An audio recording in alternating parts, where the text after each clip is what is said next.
لله رب العالمين والصلاة والسلام على خاتم النبيين أما بعد فأعوذ بالله من الشيطان الرجيم بسم الله الرحمن الرحيم الصلاة والسلام عليك يا رسول الله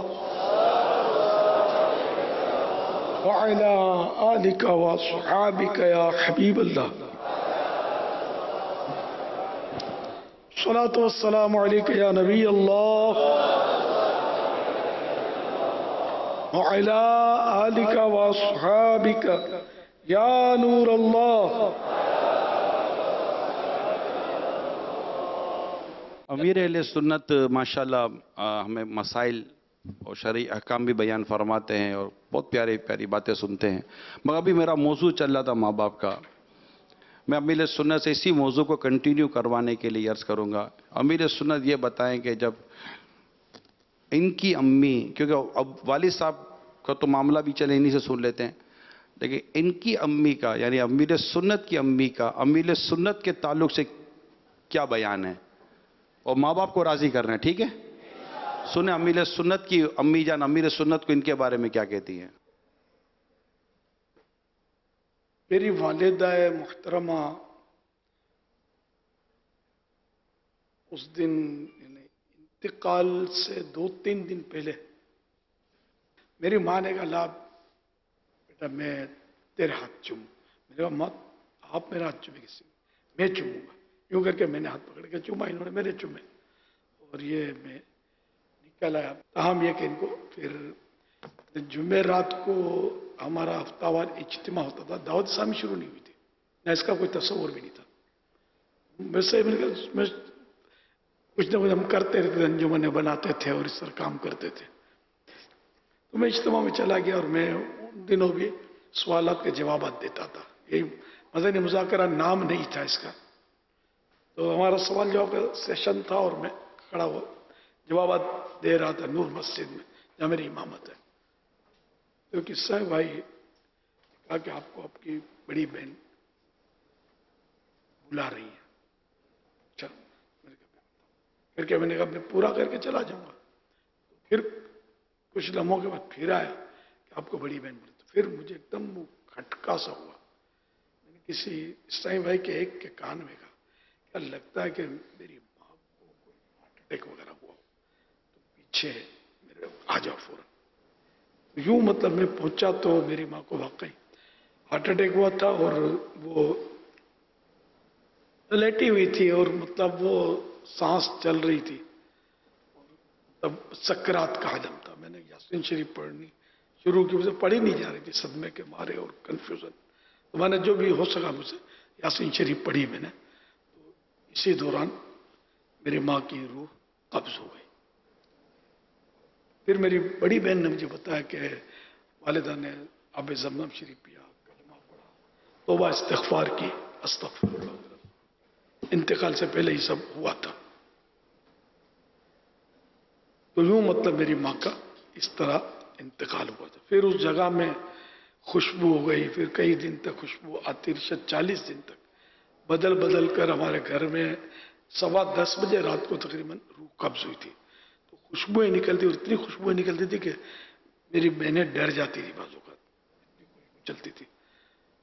الحمدللہ میں خود دوستوں کو لاتا تھا اور وہ فرش جہاں روح قبض ہوئی تھی نا وہ سنگاتا تھا. ان کو سنگو سنی اس شان سے جاتے ہیں. الحمدللہ اللہ غنی کی رحمت فرمائے، بے حساب مغفرت فرمائے. میری ماں مجھ سے محبت کرتی. بڑی بہن نے بتایا کہ تم کو کافی یاد کر رہی تھی جب تک اس کی زبان بند نہیں ہوئی تھی کہ میرے بابو کو بلاؤ. بابو بولتے تھے پیار سے، بابو کو بلاؤ، بابو کہیں مجھ سے دور نہ رہ جائے. مطلب میں انتقال کر گیا اور بابو کہیں دور نہ رہ جائے مجھ سے، اس کو جلدی بلاؤ. دوبارہ بابو آیا تو ماں جواب دینے کے قابل نہ رہی. اللہ رحمت کرے، غنی کی رحمت کرے، بے حساب مغفرت کرے. ایسا لگ رہا تھا میری ماں مجھ سے خوش ہے. ورنہ وہ ماں بیٹے کا ہاتھ چومے، یار یہ دن اللہ لائے. مطلب بڑے بیٹے کا ہاتھ چومے اپنے. مسئلے پوچھتی کبھی مجھ سے، یعنی کہ کبھی ایسی کوئی بات کو نکال، کلمہ پڑھو، توبہ کرو، بولتی.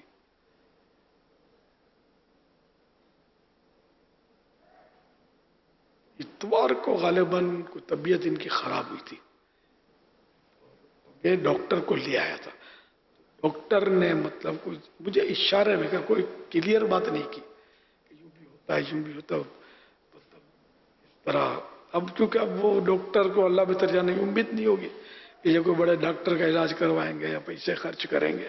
میری امامت تھی اور میری امامت کی تنخواہ جو تھی نا، یہ اب تنخواہیں پھر بھی اچھی ہے. میں سب سے پہلی تنخواہ میری غالباً 250 یا 250 روپے ماہانہ. اس کے بعد آخر تک جب میں نے ریزائن کیا نا تو میری تنخواہ غالباً 350 تھی ماہانہ غالباً. بھولتا نہیں ہوں تو ان دنوں تنخواہیں کم ہوتی تھی. اب بھی کم ہی ہے. اب امام کے بعد اتنے پیسے ہوتے نہیں ہیں کہ یہ مطلب اتنا خرچہ کر دو. اس نے مجھے کلیئر نہیں کیا کہ اس کو ہارٹ اٹیک ہوا ہے. مجھے شک پڑا تھا کہ شاید ایسا کچھ ہو.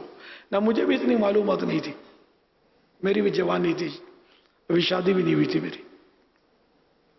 تو یوں مطلب یہ کہ طبیعت خراب، تو میں نے یہ اندازہ لگا کہ شاید جو میرا تو کہ طبیعت ماں کی خراب ہوئی ہے، کوئی دل کا پتہ نہیں اٹیک ہوا ہے کیا ہے.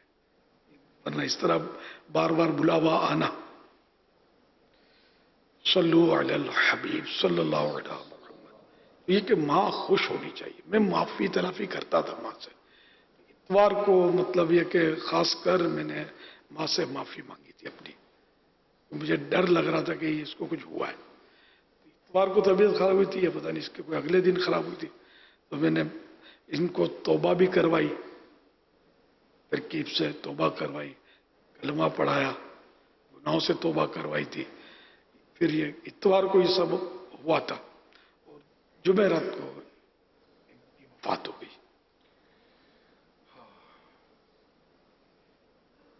اللہ ان کو غریق رحمت فرمائے. ظاہر ہے کہ ماں تو اب بھی یاد آتی ہے مجھے. ماں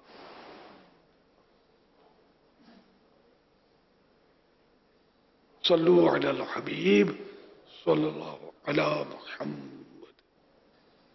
اچھا، بعض لوگ دعا میں ہاتھ اٹھانے کے تعلق سے کوتاہی کرتے ہیں. تو میں نے بارہا عرض کیا، لیکن شاید جیسے جب بھی دعا مانگے تو ہاتھ اس طرح اٹھائیں کہ سینے کی سیدھ میں رہے. لیکن ہاتھ کوئی پیٹ کی سیدھ میں رکھتا ہے، کوئی ران پہ رکھ دیتا ہے اور یوں دعا مانگ رہا ہوتا ہے، کوئی یوں کر رہا ہوتا ہے. یوں ہتھیلیاں پھیلی آسمان کی طرف پھیلی بھی ہو دعا مانگتے ہو. اور یہ دونوں ہتھیلیاں ملی بھی نہیں ہونی چاہیے، ملا کر نہیں، دونوں میں گیپ ہو، فاصلہ. آپ کے ملے ہوئے ہاتھ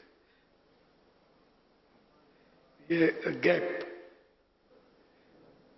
تو ایک تو یہ کہ فرسٹ جو یہ کہ سینے کی سیدھ، نہ کہ پیٹ کی سیدھ. سینے کی سیدھ ہو اور یا کندھوں کی سیدھ میں ہو، یا اب چہرے کی باری ہے کہ چہرے کی سیدھ میں ہو، یا اتنے بلند ہو جائے کہ بغل کی سفیدی نظر آ جائے.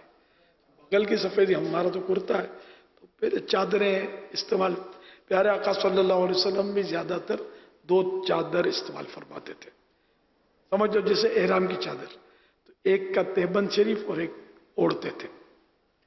تو ان دنوں مطلب یہ کہ وہ یہ ہاتھ اٹھانے سے ہو سکتا ہے کہ وہ احرام کی چادر، یہ چادر اڑ جاتی اور بغل نظر آتی ہو.